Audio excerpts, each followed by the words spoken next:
Halo teman-teman, kita jumpa lagi di channel YouTube Space, ruang publik para YouTuber untuk mempercakapkan ABC-nya dunia per-YouTubean. Kali ini saya, Bel Padatu, mau bicara soal 8 tanda yang akan mencirikan teman-teman akan segera kabur atau tidak tahan di channel YouTube teman-teman atau di ruang YouTube itu. Nah, apa saja yang menjadi ciri-ciri atau tanda-tanda yang dapat mempercepat ya usia atau mempercepat Anda berhenti buang handuk ya, menyerah untuk menjadi seorang konten kreator di YouTube. Ya, setidaknya saya mencatat ada 8 catatan yang bisa saya sharingkan ke teman-teman untuk menjadi perhatian supaya teman-teman itu kayak baterai apa itu ya, baterai energize ya, atau baterai apa, bukan baterai biasa tetapi punya daya tahan, punya energi yang sangat panjang ya, karena ber-YouTube itu adalah sebuah long detour ya, sebuah perjalanan panjang yang tidak saja akan mengalami jatuh bangun. Banyak sekali hambatan-hambatan. Nah, kalau teman-teman paham tentang 8 tanda-tanda ini, saya sangat yakin teman-teman bisa berkelok atau menghindari hal-hal ini. Yang pertama, ya tolong dicatat baik-baik teman-teman. Yang pertama adalah prioritas uang. Ya, ketika tujuan utama teman-teman adalah uang, ini saya mau kecualikan ya bahwa bagi mereka yang turun dengan kekuatan penuh untuk menjadikan YouTube itu sebagai mata pencarian, ya itu mungkin tidak kita bahas pada konteks yang lain atau pada kesempatan yang lain. Tetapi buat Anda yang tidak menjadikan YouTube itu sebagai prioritas utama, mungkin second priority atau seterusnya, maka ketika kita menempatkan uang sebagai sebuah prioritas kita, maka saya sangat yakin secara pribadi bahwa itu tidak akan membuat teman-teman berumur panjang di dunia YouTube. Karena untuk menghadirkan sebuah konten yang kemudian pada akhirnya bisa menghasilkan uang itu butuh sebuah proses. YouTube sendiri, pihak YouTube sudah memberikan kebijakan bahwa diberi waktu selama 1 tahun. Sebenarnya ini kan sebuah tanda, sebuah ciri bahwa teman-teman akan berada pada posisi akan melakukan sebuah perjalanan yang panjang. Pihak YouTube paham benar bahwa ini tidak mudah, karena itu diberikan waktu untuk belajar, terjun, dan berproses di dalamnya. Jadi, karena itu, kalau teman-teman akan punya kepentingan dengan sisi finansial atau keuangan, maka itu hal yang berbahaya ya, hal yang membuat Anda akan cepat buang handuk dan segera mencari pekerjaan yang lain. Nah, itu yang pertama. Tentu dari sisi itu perlu yang namanya kita mengedepankan kualitas sebagai the main priority. Jadi sesuatu yang paling kita prioritaskan dalam ber-YouTube, karena pabrik-pabrik atau perusahaan-perusahaan itu selalu menciptakan barang yang slogan mereka adalah quality is the first ya. Jadi kualitas itu nomor satu, tidak ada yang lain. Nah, inilah yang kemudian akan menjadi pembelajaran buat kita untuk menjadi YouTuber-YouTuber yang berusia panjang. Yang kedua, kita bicara tentang ciri-ciri itu adalah tidak mau berproses ya. Artinya sekali lagi ini bicara tentang pertumbuhan. Segala sesuatu yang akan kita pungut atau sesuatu yang akan kita hasilkan itu selalu memerlukan waktu pertumbuhan ya. Jadi bukan semacam shortcut ya, bukan semacam membalik telapak tangan atau semacam sebuah kisah Roro Jonggrang atau dengan bagaimana menciptakan 1000 candi dalam satu malam dan sebagainya ya. Sekali lagi yang saya katakan tadi bahwa ber-YouTube itu adalah sebuah proses yang sangat panjang dan bukan pendek. Karena itu memang Anda dan saya perlu sadar benar bahwa kita akan berjalan jauh ya, melewati gunung dan seterusnya lah ya, menyeberangi samudra. Itu kisahnya kira-kira seperti itu. Nah, yang ketiga adalah bicara tentang ketidaksediaan atau ketidaksetiaan pada sebuah isu atau yang disebut dengan gonta-ganti niche ya, atau gado-gado ya. Jadi konten-konten yang tidak spesifik. Apa saja yang Anda mau, plak ya, Anda tumpahkan di YouTube dan sebagainya. Nah, ini kesetiaan pada isu itu menyangkut tentang atau berkaitan dengan siapa diri kita ya. Hobi kita, bakat kita, talent kita. Nah, biasanya kalau kita fokus pada keberadaan diri kita, talenta kita, maka saya sangat yakin bahwa kita akan enjoy ya, safe atau nyaman dengan sebuah perjalanan yang sekalipun panjang 1, 2, 3 tahun dan sebagainya. Bahkan pada akhirnya kita menjadikan YouTube ini sebagai sarana fun, sarana untuk menyimpan file atau dokumen-dokumen kita, dan kita tidak ada soal dengan soal itu. Apakah nanti kemudian dia punya AdSense atau apapun penghasilan, ya itu saya kira bonus ya. Tetapi ini tentu saya katakan tidak untuk bagi mereka yang menjadikan YouTube itu sebagai sebuah pekerjaan. Mereka punya cara berpikir dan tujuan yang berbeda.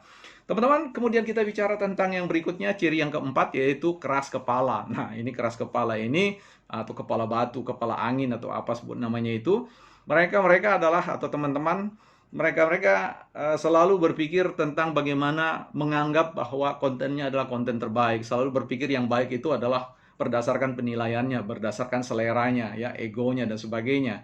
Jadi tidak mau mendengar kebutuhan suara-suara jeritan di luar sana yang meminta bantuan, misalkan bagaimana cara memperbaiki sesuatu, bagaimana membuat diri ini lebih berhasil dan sebagainya. Jadi seorang yang akan segera usai usianya di YouTube itu adalah mereka-mereka yang selalu memproduksi konten-konten berdasarkan apa yang dia mau. Bukan berarti kemudian kita tidak perlu mendengarkan suara kita juga, tapi kolaborasi antara suara kita dan suara penonton itu perlu diramu sedemikian rupa sehingga konten yang terbaik akan muncul. Nah, teman-teman, kita bicara tentang yang berikutnya adalah tanda-tanda yang kelima, adalah mengandalkan yang namanya sub for sub, ya, atau membangun sebuah komunitas yang saling tonton untuk mengejar 1 jam tayang. Nah, ini juga sesuatu yang akan menjadi ciri. Kalau teman-teman mengandalkan pendekatan-pendekatan itu, maka saya sangat yakin bahwa ini akan segera menggugurkan, mematahkan, ya, merobohkan, ya, angan-angan impian teman-teman. Karena sekali lagi so far sub itu hanya merupakan sebuah kepentingan jangka pendek. Selebihnya kita tidak dapat menghasilkan penonton, tidak menghasilkan jam tayang, tidak menghasilkan AdSense dari komunitas-komunitas yang seperti ini, karena mereka semua memiliki tujuan yang sama dengan kita, sedang melakukan hal yang sama, dan itu pada akhirnya membuat kita saling bosan, ya, artinya untuk hanya menekuni hal-hal seperti itu. Ya, katakanlah saling subscribe, saling tonton itu, for sub itu adalah sesuatu yang baik, ya, dalam tanda kutip, dalam batasan tertentu, ya. Tentu kita tidak bisa menghindari. Tetapi kalau itu menjadi sebuah andalan buat teman-teman, saya kira itu tidak akan membuat teman-teman akan lama bertahan di dunia YouTube. Nah, jadi sabar saja, berproses saja.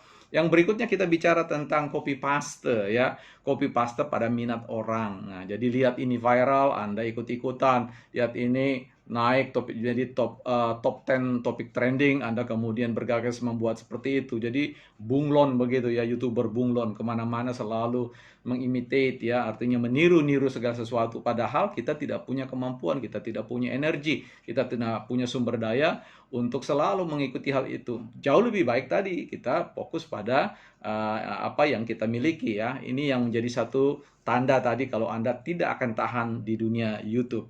Yang ketujuh, nah ini, tidak mau belajar. Ini susah. Kalau pribadi tidak mau belajar, teman-teman, Anda tidak akan semakin tumbuh, ya, cara berpikirnya, cara berbicaranya, cara menata pikiran itu tidak akan berkembang, ya. Artinya teman-teman, kita punya banyak mentor. Sebelum kita semua ada banyak, ya, mentor-mentor yang sudah lebih dahulu terjun dan kemudian berjibaku untuk mempelajari segala sesuatu, dan ketika mereka menguasainya, mereka membagikan. Nah, teman-teman dan saya tidak perlu harus lama-lama untuk mempelajari secara mandiri, ya, secara otodidak, tetapi kita ada mentor, ada pendamping, ya. Besi menajamkan besi, mentor YouTuber akan menajamkan para YouTuber pemula. Jadi jangan khawatir, milikilah kepribadian yang mau belajar untuk belajar sesuatu dari para mentor-mentor yang sudah sukses. Ini jauh lebih memudahkan kita, ya, daripada kita kemudian, ya, selalu ber-YouTube dengan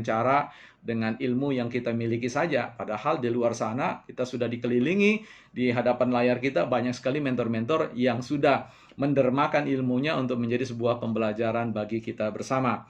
Yang terakhir, teman-teman, dari catatan saya ini menjadi sebuah catatan khusus.